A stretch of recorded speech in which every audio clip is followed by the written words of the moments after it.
Are you a cat lover who loves the idea of owning your own cat cafe? Then this is the podcast for you. Join me, Angeli Rodriguez, owner of the Woody Whisker Cat Cafe and author of the book Drinks and Whiskers, as I walk you through my tips and tricks to help you open a successful cat cafe. Are you ready? Let's do this.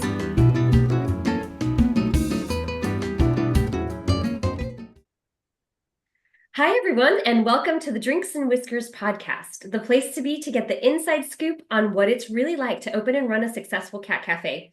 I'm your host, Angeli Rodriguez, and I'm so excited to introduce today's guests on the podcast, Andrew and Amber. Andrew and Amber are the co-owners of Cattyshack Cafe in Fort Myers, Florida. Welcome to the show, guys, and thank you so much for being here today. Thank you for having us. This is exciting. Thank you. So how did you guys get started with your Caddyshack business? Yeah, I mean, it's hard to sum that up in just like a few sentences, but really my life story in a nutshell was that I've always been an entrepreneur. And that I, right after high school, I got into the world of poker. And at first it seemed like a mistake, but I became friends with some of the best players in the nation and learned everything I possibly could from them, as you should with anything that you're jumping into. Right. And so I ended up moving out to Vegas, did that and everything. It was fun, had a blast, no regrets. But my epiphany is, what good am I doing for the world? Me taking from the world every day, that kind of kept me up at night, and I just wasn't happy. And so I knew I wanted to create win-win transactions. And so that's essentially a business. And life events relocated me to Southwest Florida. I met a girl. We got married. We started a business, and the Cat Cafe was born. And it just hit every checkbox we wanted in a business. That order's a little different, but it's all accurate. Yeah. And for me, I worked in higher ed for about 18 years and just kind of wanted to get out of the, and so working together and finding a job that we could give back to the community, and we love animals. We just kind of paired up, and it was time to take over the world together. We just got married a few months ago, but we started the business back in 2020. So that's amazing. Well, thank you guys so much for sharing that.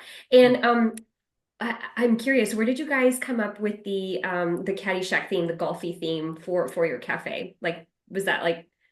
It's the best movie ever, right? Okay, well, so yeah. So there was another organization in town that had been trying for several years. They had done some fundraising, and they were going to create a thrift store, call it Caddyshack something else. And when they realized that they were kind of in over their heads, it was an organization we had volunteered with for many years as well. And we kind of said, like, hey, we're ready. Let us take over. Let us do this. And so we kind of yoinked the name Caddyshack, popped the cafe on the end of it, and did a whole golf theme off the movie Caddyshack, one of Andrew's favorite movies. That's awesome. So when you come in, you'll see a little golf theme. We have a little miniature putting green and a miniature golf cart. And in Southwest Florida, golf is kind of the thing. So cats are where it's at, and golf helps. That's so cool. And it's so unique, right? And I see behind you, you have your beautiful cat towers. I believe it was Mario Arbore with Square Paws that made those cat towers. Yes. And I believe he did a little bit of work at your place as well, which we need to see. He did. But we've seen photos. I feel like I'm very familiar with everything he's done over there. But yeah, we love Mario. I know, he's amazing. He's awesome. I always like to give him a shout out whenever I can. So what do you guys find most exciting about being cat cafe owners? Yeah, I mean, there's a lot to it. It's very exciting. You got to stay on your toes, though, just like any other business. I think the best part, though, like the most rewarding piece, is when that cat is adopted and is exiting. It's also, there's a mix of emotions. We do fall in love with the number of the cats. Yes. Realizing that you can help more cats and you could take home, though, makes that much, much, much easier. So the cats, they go home happy. But that's the icing on the cake, and that's what makes it the most fun. It's just the final seal to everything that we're doing. Right. It's beautiful. And I love, you guys have a very unique way of showcasing how many cats you've gotten to. How many cats have you guys gotten adopted so far since you opened? 2,308. That's amazing. One or two. Yeah. So, and how do you showcase all of your adoptions? There's a couple ways. Over in the cafe, when you first walk in, there's a little sign, and it will say how many we've adopted, and it kind of changes colors. It's really cool. But what we really do, Bonnie, coming up, I was going to show you a name tag. The cats all have name tags on. It'll say name on one side, M or F for male or female on the other.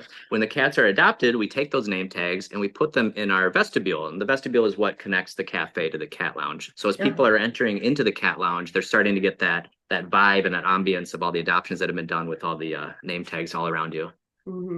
That's beautiful. I love that. That's very unique. It's something that I had never seen at any other cat cafe. So I thought it was really cool to showcase that.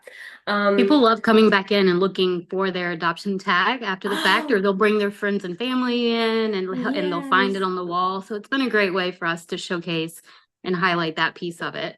That's awesome. Who's visiting This This is you is guys right Bonnie. there? Bonnie's a 6-year-old female, very sweet. Oh, hello, She's gotten a lot Bonnie. more brave, so this is good. Yes. Isn't it wonderful to see them Oh blossom? goodness, oh goodness. It's cats. That's true. Expect the unexpected. That's what I always start all of my yoga classes with. Absolutely. So what is the most important lesson you guys have learned in your cat cafe business? Go ahead, Amber. I'll take the first stab. Yeah. I think one of the benefits of us working together on this journey is that we can bounce ideas off of each other. We can balance each other out. So I always jokingly say he's Mr. Save the World and I'm Miss Pay the Bills. And when you put the two of us together, our objectives are the same, but our process of getting there is different. And I think one of the biggest lessons that we've learned, even if we've just recently realized it, is that it's important for us to focus on the connection and not the perfection. So when our guests come in, when our cats come in, when our volunteers come in, we want them to know how much we care, how much, we embrace them. And that's that connection piece. Things may fall apart, the ceiling may fall in, but if they know that we're here for them, we're here with them, then that's a connection that no matter how many adoptions we do, that's a piece that is going to weigh more on us than probably anything. Oh, that's beautiful. I love that. Wow. And I love It's how you important. said that you're the finance and he's the heart. That it's the same with me and my husband. Like I'm like the creative side and he's like the okay, well we got to pay the bills, right? Like so it's great that you guys have that same dynamic and that you guys work together well that way. It's so important to have your partners buy in. I try and say that in my book. I try and say it's definitely like a family thing. Like you got to make sure that everybody's on the same page before you get started. Otherwise, it will be a Absolutely. little bit difficult. Last question for you guys that I have, unless there's something else we want to talk about, is what's your advice for those who are interested in starting a cat cafe? Go a lot of angles here. What's the biggest advice? I mean, really the biggest advice is I would start visiting other cat cafes, take detailed notes on what you think the best are doing, try to avoid what you think others are maybe missing the mark on, try to figure out what piece is still missing. It's an industry that is still developing. There's absolutely nothing that says you have to do a cafe with the cats. You could do something else. So figure out what would work for your town and be unique. We added the theme of golf because that worked. We have a cafe here because we're in a mall that people need to eat. So that just worked. If this were a place that, study. That's what I'm getting at. Do your homework, study a lot. Also, another big piece of information I give people is just because you love cats doesn't mean you're going to like running a business. And so sometimes for a lot of people, that's the aha as we talk to them about opening their own cat cafe. Right. And just that realization. Yeah, and we say it's basically running 3 separate businesses at once, all that depend on the success of each other. So you're not just starting one business or 2 businesses. And so your mental health is super important, making sure that you have alternatives, whether it's pickleball or a glass of wine at night, whatever your method of staying sane through this process, and just reminding yourself of what your ultimate goal is, no matter how much struggle and how tough, because this is not an easy business. My advice would be to turn around and run the other way, unless you're 1000% ready to do this. Right. And there's no halfway in, because we've seen so many cat cafes open and close, and their impacts just weren't sustainable in the way that they wanted them to be. And so our goal when we get reached out to, and I know that you do as well, is to open their eyes to that. Like, we don't need people taking resources away and starting their own independent little thing over here when they could be working closely with another organization that's already doing it right or doing it well, and work together to pool those resources. But in areas where there's not, I mean, this is the most rewarding, most beneficial, most difficult business to open, but I think the most impactful. And I think you hit it with the most rewarding. Yeah. That's what's cool. Yeah, exactly. That's so if there's not something in your area, it's needed and it's necessary and it's helpful. If there is something in your area, try to work with them, or see if there's a lull that they need help filling, or maybe a different direction. We hear all of this about competition, and it's not competition. There's plenty of cats. There's always going to be cats that need to be adopted. but Yes. it's about making a positive view of the cat cafe industry, I guess is what it is. Because if you visit one where they're not doing it well, it's a reflection on others. And yes, the mission is still there. They're still getting cats adopted. They're still doing wonderful things for the community, but it's a reflection on all of the work that everyone else has put into theirs as well. And is that conceited of me to say? No, that was just one angle we could have gone with it. Okay. Yeah. We're all about the lean startup methodologies. I'm just gonna go with that. And then, but when you're opening a cat cafe, there's some things you're gonna have to just go all in on. You Such can't as skip some like, corners. yeah. Can you give us some examples of that?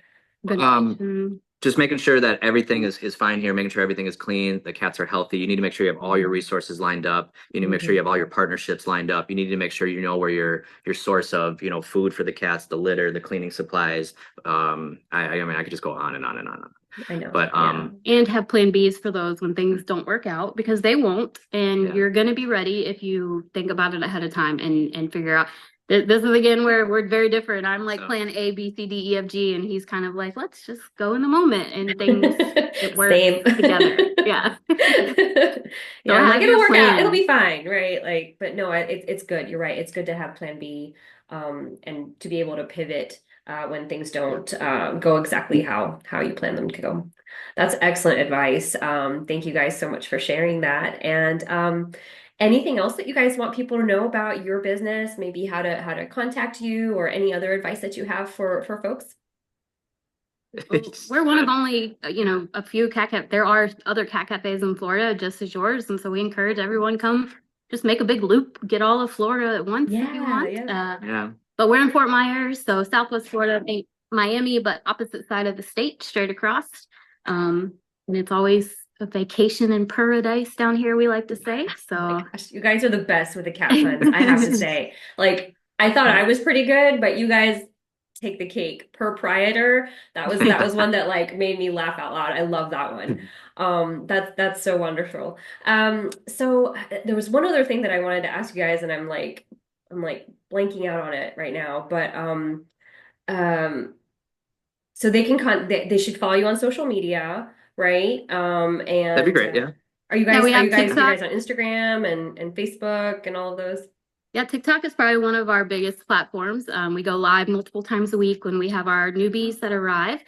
We also do a good morning and a good night video every day, post multiple times a day there. And then we're on Facebook and Instagram as well. Right now, we're actually promoting our fundraiser. We did a calendar photo shoot with our local firefighters and rescue kittens from our local Humane Society. So all of the money is going back to support rescue efforts in Southwest Florida. And those are going to be arriving any day now. So we have pre-sales on our website, but they'll be available for sale in the future as well. You want to get the draft? It's okay. Yeah, go get it. I want to see it. Our first draft didn't there was a misprint in the printing. You're good, Rachel. Come on in. There's always a first draft. Okay. But then that is true. That's what I'm finding out. Yeah. Especially in all reality, it looks really good. The first pancake is never the right pancake. Look at that. That's amazing. Cool. Oh, yeah. That's so awesome. So each month features. What a great idea.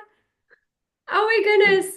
And this might be a secret tip, because we partnered with our fire department that we knew was going to be doing our fire inspections and our fire protocols prior to opening.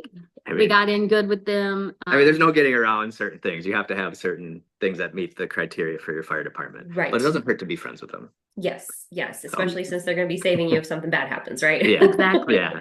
So this is our way to highlight them and get them on our good side and raise some money for a good cause in the process. Well, I will most certainly be reaching out to you guys for some tips on that, because we are actually like the Woody Whisker is right across the street from a fire department. And somebody had mentioned it before, but I wasn't really sure like how to approach it. So yeah, I'll definitely be getting some tips from you guys. And for those of you who are listening, just know that we also have a YouTube. So that way you guys can go see the video and see the picture of their awesome calendar and support the Cattyshack Cafe on their fundraising initiative. Yes, thanks so much for doing this podcast and exposing people to this wonderful world and the efforts that we're all putting in to make a difference in our areas. Thank you. Thank you for saying that. That's exactly my intent for doing this. A lot of people have gotten a little bit upset with me, like, oh, secrets. I'm like, it's not a secret. And everybody does it their own different way. There's tons of cat lovers. There's even more kitty cats that need to be adopted. So this is why we're doing this, and we're trying to make the world a better place, one little step at a time. So thank you for saying that. I appreciate it. Well, we have learned so much today. Thank you so much for coming on my podcast and for sharing all of your insights and everything. And hopefully this helps future cat cafe owners get started in their areas too. So thanks, guys. Absolutely. Thank Guys, thank you so much. Thank you so much for listening to today's episode of the Drinks and Whiskers podcast. If you enjoyed it, please take a moment to like this episode, subscribe, and leave an honest review. If you want more information, you can purchase the Drinks and Whiskers book right now on Amazon.com, or you can reach me at Anjali@wittywhisker.com. Now it's time to get out there and start your cat cafe dream. How will you warm hearts with a drink and a whisker?